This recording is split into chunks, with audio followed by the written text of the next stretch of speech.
Village మాది. ఇక్కడ ఉన్న సమస్య అంటూ ఏమీ లేదు. గతం టీఆర్ఎస్ పరిపాలన ఉన్నప్పుడు చాలా వరకు ఈ ఊరికి ఘోరమే జరిగింది. 3 ఎకరాల భూమి ఇస్తానన్నారు, ఇయ్యలేదు. తర్వాత డబుల్ బెడ్రూమ్ ఇస్తానన్నారు, ఇయ్యలేదు.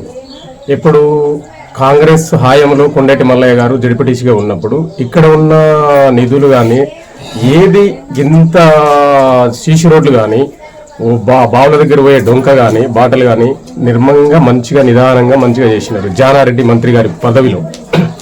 ఆ తర్వాత జరిగిన తర్వాత టీఆర్ఎస్ ప్రభుత్వం ఇచ్చింది కాంగ్రెస్ పార్టీ ఇచ్చినాక వాళ్ళు చేసిన ప్రజలను ఏ మోసం చేసిరో ప్రజలకు తెలిసిపోయింది. ప్రజలు బుద్ధి చెప్పారు కూడా. ఇప్పుడు అదే పరిపాలన ఇప్పుడు రాకుండా మళ్ళీ కాంగ్రెస్ ప్రభుత్వం జానారెడ్డి తనయుడు కుందూరు జేవీ రెడ్డి గారు, ఇక్కడ కొండేటి మల్లయ్య గారు ఉన్నారు. ఈ ఊరిలో ఈ కాన్సెస్ లో ఏ చిన్న ఊరుకున్నా కానీ మల్లయ్య గారు చేస్తానికి ముందుకున్నారు, జయవీర్ సార్ చేస్తానికి ముందుకున్నారు. వాళ్ళు ఇచ్చిన నిధులు కానీ ఏదైనా ప్రతి దళితునికి చేరాలని చూస్తున్నారు.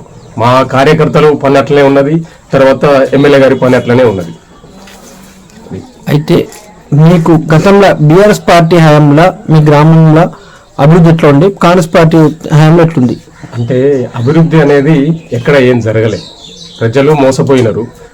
ఎక్కడ ఏ ఎమ్మెల్యేని కూడా అసెంబ్లీలో మాట్లాడలే, మీకు కూడా తెలుసు, మీరు కూడా చూసినారు. కాబట్టి ఇప్పుడున్న పరిపాలన వచ్చింది 2 నెలలు గవర్నమెంట్ వచ్చి ఒక్కోటి చేసుకుంటూ వస్తున్నారు. పుట్టగానే ఇప్పుడు పిల్లగాళ్ళు లేచి నడవడు కదా. కాబట్టి 2 నెలల టైంలో ఏం చేస్తున్నాడో ఏం చూపిస్తున్నాడో చూపించిండు రేవంత్ రెడ్డి గారు. ఫామ్ హౌస్ బద్దలు అదే కంచెలు ముళ్ళ కంచెలు తొలగొడుతున్నాడు, కొట్టిండు. ఇప్పుడు 2 గ్యారంటీలు 4 గ్యారంటీలు అన్నట్టు చేసిండు. ఇంకా 2 ఉన్నాయి. ఆ 2 కూడా ఈ 4-5 సంవత్సరాలు కాదు కదా, ఈ 2 నెలలనే చేయగలుగుతాడు అని మేము అనుకుంటున్నాం. చేస్తాడు కూడా. ప్రజలను మోసం చెయ్యరు. ఎక్కడ ప్రజలకు అభివృద్ధి జరగాలంటే కాంగ్రెస్ ప్రభుత్వం వల్లనే, కాంగ్రెస్ హయాంలో జరుగుతుంది. బీఆర్ఎస్ పార్టీ హయాంలో మీ గ్రామం ఎన్ని డబుల్ బెడ్రూమ్లు వచ్చినాయి? ఒక్క డబుల్ బెడ్రూమ్ కాదు కదా, ఒక్కటి కూడా రాలే. ఇందిరమ్మ గతంలో నిర్మించిన మీ గ్రామంలో ఇక్కడ ఇప్పుడు నేను నా ఇల్లు కూడా ఇందిరమ్మ ఇల్లే. ఇక్కడికి వెళ్ళి రోడ్డు మీద దాకా చూడండి, అన్ని ఇందిరమ్మ ఇల్లే. అయితే రేవంత్ రెడ్డి పాలనలో ఇందిరమ్మ రాజ్యం సాధ్యమైంది అనుకుంటురా? అవును, అవుతుంది. అది పక్కా 100% అవుతుంది. ఉచిత బస్సు ప్రయాణం పైన మీ గ్రామంలో ప్రజల స్పందన ఎట్లా ఉందండి? ప్రజల స్పందన ఎట్లా ఉందంటే ఎస్ఎం చెప్తున్నారు. ఉచిత బస్సు అనేది కొంతమంది తెలియదు, అవగాహన లేదు కదా. చదువుకున్న వారికి అయితేనే తెలుస్తుంది. ఏ ఉద్యోగం పోతారు, పిల్లలు కాలేజీ పోవాలన్నా బస్సు ఎక్కిపోవాలి. ఇంతకుముందు బస్ పాస్ తీయాలంటే ఒక 1500, 1000 రూపాయలు అట్లా ఉండే. ఇప్పుడు ఊర్లలో పోతులు జనాలు ఎవరున్నారు, ఎక్కువ ఊర్లలో బస్ ప్రయాణం చేస్తూ ఒక ఉద్యోగస్తులు అక్కడ కూడా ఉన్నారు. కాకపోతే వీళ్ళకి తెలియదు కానీ ఎక్కడో తెలియని పట్టుకొని కొంచెం వాళ్ళని లెగేస్తున్నారు. ఎవరు? అవతల పార్టీ ఉంటది కదా, ఎక్కడో ఉంటది అది. అయితే రైతు బంధు ఇప్పటికి చాలా మందికి పడలేదు, ఇంకా పడుతుందా పడదా డప్పహాలు ఎవరు చాలా పబ్లిక్ పడుతుంది, పక్కా పడుతుంది, అది గ్యారంటీ. ఎక్కడ ప్రజలను మోసం చేయరు. మా గవర్నమెంట్ మోసం అంటూ జరగనియ్యరు కూడా. రైతు రుణమాఫీ December 9 నాడు చేస్తా అని చెప్పేసి చెప్పారు. ఇంతవరకు దాని మీద ఎటువంటి ప్రకటన చేయలేదు. దాన్ని ప్రకటన ఎందుకు చేయలేదంటే బడ్జెట్ లేదు అక్కడ. మనోడు మొత్తం ఊడ్చుకొని వెళ్ళిపోయినాడు. ఇప్పుడు ఒక కొత్తగా ఏరుబడ్డ ఇంట్లో పోయి సంసారం చేయాలంటే చాలా కష్టం కదా. కాబట్టి దాన్ని కూడా ఆలోచించాలి, ప్రజలు కూడా ఆలోచించాలి. ఎలక్షన్ రోజు ముందే చెప్పిండు, ఇప్పుడే చేస్తున్నా రైతు బంధు ఏమని చెప్పిండు, కానీ ఏలే కదా. నేను ఎక్కడ ఆపలేదని చెప్పిండు ముఖ్యమంత్రి గారే. ఇంకా ముఖ్యమంత్రి కాకతోనే చెప్పిండు ఈ రోజే వదులుతున్నా అని చెప్పిండు. ఆయన వదలలేదు. 200 యూనిట్ల ఉచిత కరెంటు పైన గ్రామాల స్పందన ఎట్లా ఉందండి? సూపర్ ఉన్నది. ఎక్సలెంట్ అంటున్నారు. పాలాభిషేకాలు చేసినారు. గతంలో బీఆర్ఎస్ పార్టీలో సదరు కార్యకర్తలకే సంక్షేమ పథకాలు అందినాయి బీఆర్ఎస్ పార్టీ అని చెప్పేసి ఒక ప్రచారం ఉంది. కానీ మీ గవర్నమెంట్ లా మీ లీడర్లకే వస్తే పబ్లిక్ అందరికి చేస్తారా? మా లీడర్లకు వస్తే కార్యకర్తకు చేరిందాక ఊకోరు. కార్యకర్త కూడా చేరాలి. చిన్న పార్టీ పెద్ద కార్యకర్త నుంచి చిన్న కార్యకర్త వరకు చేరాలని అనుకున్నాం, అందుతుంది కూడా.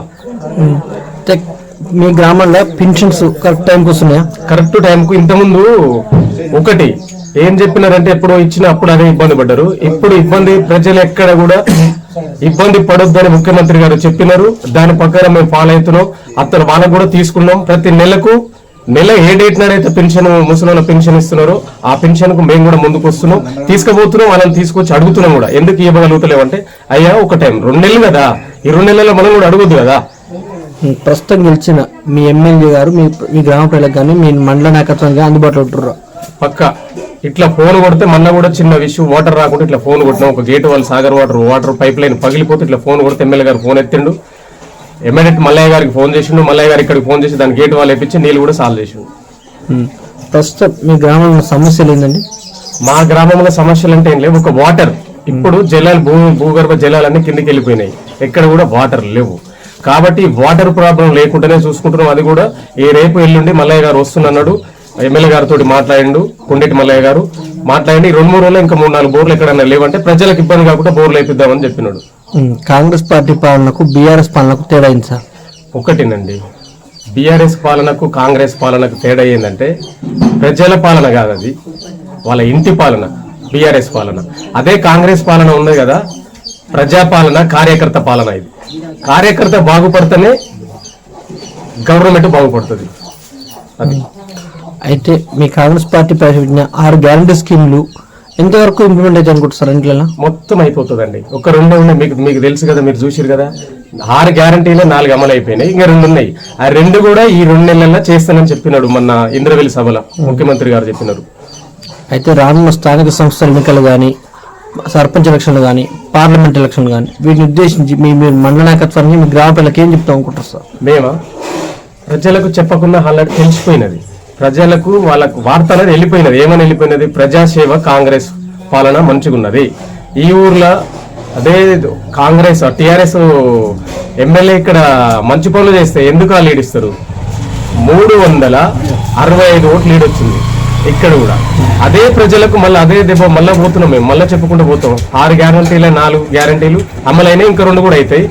వేస్తాం మేము, మళ్ళీ పాలన మంచిగా ఉన్నది వేస్తాం అని చెప్తాం. మేము కాదు, ఇక్కడ ఉన్న జెంట్స్ కార్యకర్తలు కాదు, లేడీసే నడుము చేతులు కట్టుకొని మేము ప్రతి ఇంటికి గడప గడప పోయి మేము అడుగుతాం, ఓటు వేపిస్తామని చెప్తున్నారు. అయితే మీ గ్రామంలో బస్సు రావట్లేదు అని చెప్పేసి మహిళలు ఆరోపిస్తారు. అదే బస్సు, ఆ విషయం మీ ఎమ్మెల్యే గారి దృష్టిగా మేము తీసుకెళ్ళగా సమస్య తీసుకుపోయాను, ఎమ్మెల్యే గారికి తీసుకుపోయాను. ఎమ్మెల్యే గారు మల్లయ్య గారు మాట్లాడండి సార్, పెద్ద సార్ తోటి, జానారెడ్డి సార్ తోటి మాట్లాడితే ఏం చెప్పినాడు? జాతరకు పోయినాయి, సమ్మక్క సారక్క మేడారం జాతరకు పోయినాయి. బస్సులు కూడా కొంచెం ఇబ్బందిగా ఉన్నాయి. ఇంకా 2-3-10-15 ఒక బస్ స్టాప్ 10 పెంచుతున్నాం, ఆ బస్సులో వేస్తామని చెప్పినారు. అయితే ఇప్పుడు రానున్న సర్పంచ్ ఎలక్షన్ ఉద్దేశించి మీ గ్రామాలకు ఏం చెప్పారు సార్?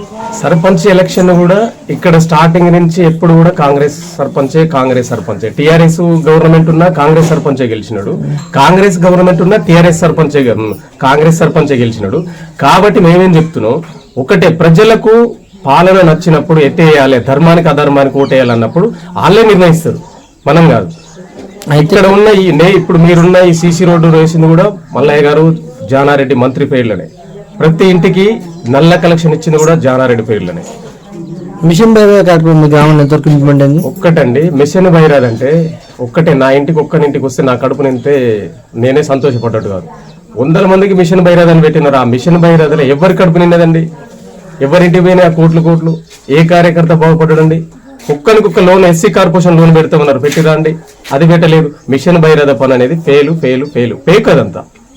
చివరగా గత మాజీ ఎమ్మెల్యే భగత్ ప్రధాన కారణం సార్ మీ దగ్గర? ప్రధాన కారణం ఏంటంటే ప్రజాసేవ చేయనంది కార్యకర్త. ఇక్కడ ఒక ఎస్సీ అతను చనిపోయి ఉన్నాడు. ఒక ఎమ్మెల్యేకి ఫోన్ చేస్తే రావాలి, గ్రామ పంచాయతీ సిబ్బందులు, అతను చనిపోయి ఉన్నాడు. ఇక్కడ సమస్య చెప్తున్నా, ఎమ్మెల్యేకి ఫోన్ చేస్తే నేను రావాలి నానే అన్నాడు. ఇక్కడ ఉన్న సర్పంచ్ ఫోన్ చేస్తే నేను రావాలి నానే ఆయన దగ్గర కూడా అన్నాడు. అది ప్రజలలోకి తీసుకుపోగలిగినాం. ఎమ్మెల్యే అంటే గిట్లా ఉంటాడా? ఫోన్ కొడితే వచ్చి ఎమ్మెల్యే ఉండాలి, లేకపోతే నేను వస్తా కలుస్తా, మీరు కానీరని చెప్పాలి. కాబట్టి ప్రజలకు అర్థమైపోయింది, ఎస్వంటి ఎమ్మెల్యే అయితే మనకు పని చేయగలుగుతాడు, ఎస్వంటి ఎమ్మెల్యే దగ్గర పోతే మనం ఆయన దగ్గర కూర్చోగలుగుతాము అనేది ప్రజలకు అర్థమైపోయినది. ఎంపీ ఎలక్షన్లో కూడా అదే చేయగలుగుతారు, సర్పంచ్ ఎలక్షన్లో కూడా అదే చేయగలుగుతారని మా ప్రజలు. ఇక్కడ ఏది మల్లయ్య గారు, కొండేటి మల్లయ్య గారు ఏది చెప్తే అదే. మీరు మీ గ్రామ స్థాయి, మీ మండల స్థాయి నాయకత్వము ఇక్కడ పార్లమెంట్ అభ్యర్థి ఎవరైతే మంచిగా అనుకుంటారు మీరు? మీ వయసు?